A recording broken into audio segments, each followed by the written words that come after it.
Ravi de t'avoir avec nous dans les rendez-vous solidaires. Est-ce que tu peux te présenter? Bonjour, je suis Eric Kayser. Je gère le réseau de boulangerie artisanale, la Maison Kayser. On est présent dans une trentaine de pays aujourd'hui.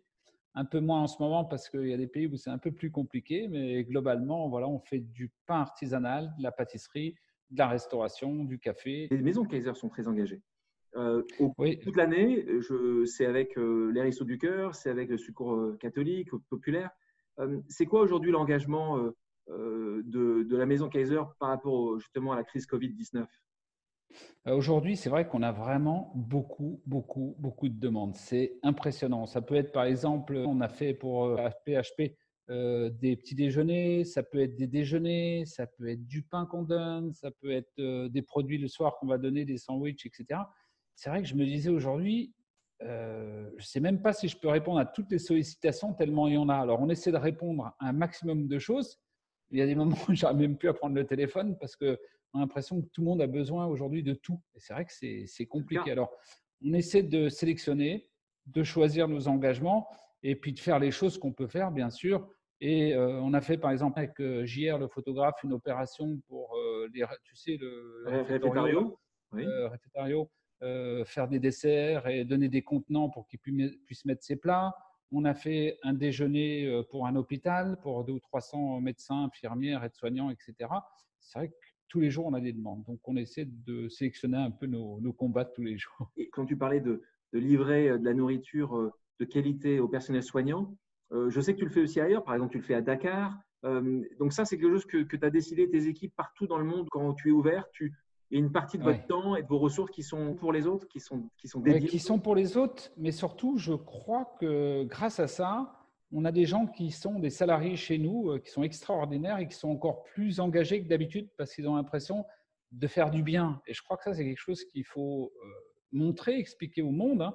C'est important. C'est-à-dire quand tu as des équipes de boulangers à Dakar qui sont tellement heureux d'aller fournir des déjeuners, des petits déjeuners dans les hôpitaux, moi, je trouve ça extraordinaire et ça leur donne encore plus d'énergie. Et je crois que c'est fondamental en cette époque. Hein. Est-ce que c'est la leçon principale que, d'après toi, tu vas retenir ou on devrait retenir de cette crise? Est-ce qu'il y a une autre leçon que tu aimerais qu'on retienne? Nous, on essaie de faire ça tout au long de l'année. Alors, on fait un peu plus d'opérations en ce moment, bien sûr, mais on le fait tout le temps. Je crois que c'est important. Et j'ai envie, ou en tout cas, je n'ai pas envie que les gens un jour me regardent en me disant vous travaillez juste pour vous, etc. Je dis non, parce que regardez, toutes les opérations qu'on fait, et on ne les fait pas pour montrer, on les fait parce que c'est avec notre cœur. Et puis, c'est ce que je disais, c'est que les salariés sont mobilisés autour de ces opérations. Quand je demande, par exemple, à notre laboratoire de pâtisserie de faire 400 ou 500 desserts pour un hôpital, c'est pas qu'ils vont travailler dans la souffrance ou qu'ils vont me dire monsieur on a travaillé plus que d'habitude, c'est qu'ils sont contents de le faire. Et je crois que s'il y a une chose qu'on doit se rappeler, c'est que l'entraide est quelque chose d'essentiel, comme toi tu le fais tout au long de l'année. Je crois qu'il faut qu'on le fasse. Alors des fois avec calme et dans notre coin, et des fois en le montrant un peu pour donner l'exemple. Pour te connaître un petit peu, je sais que tu ne le fais pas du tout pour te mettre en avant. Et là, pour peut-être une des premières fois, on voit un peu plus ce que vous faites, alors que toute l'année, vous faites des choses déjà positives. Donc, tu as décidé quand même de montrer un peu plus ce que tu fais pour pousser les autres à suivre un peu l'exemple? Moi, j'ai l'impression que les gens, ils avaient, pour beaucoup en tout cas, peur même de sortir de chez eux.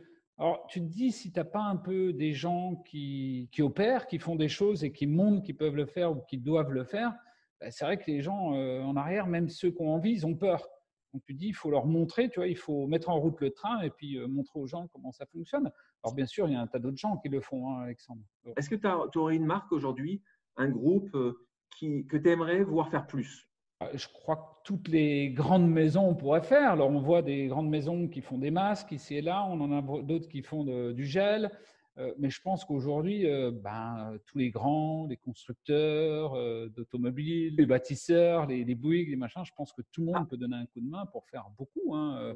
Alors, il y en a qui donnent. Hein. J'ai vu qu'il y avait des dons pour certaines associations qui étaient très importantes.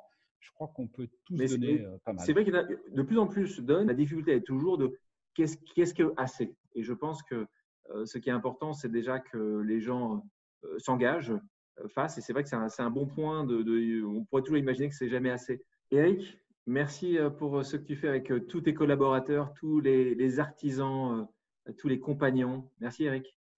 Merci à eux et merci à toi de m'avoir reçu.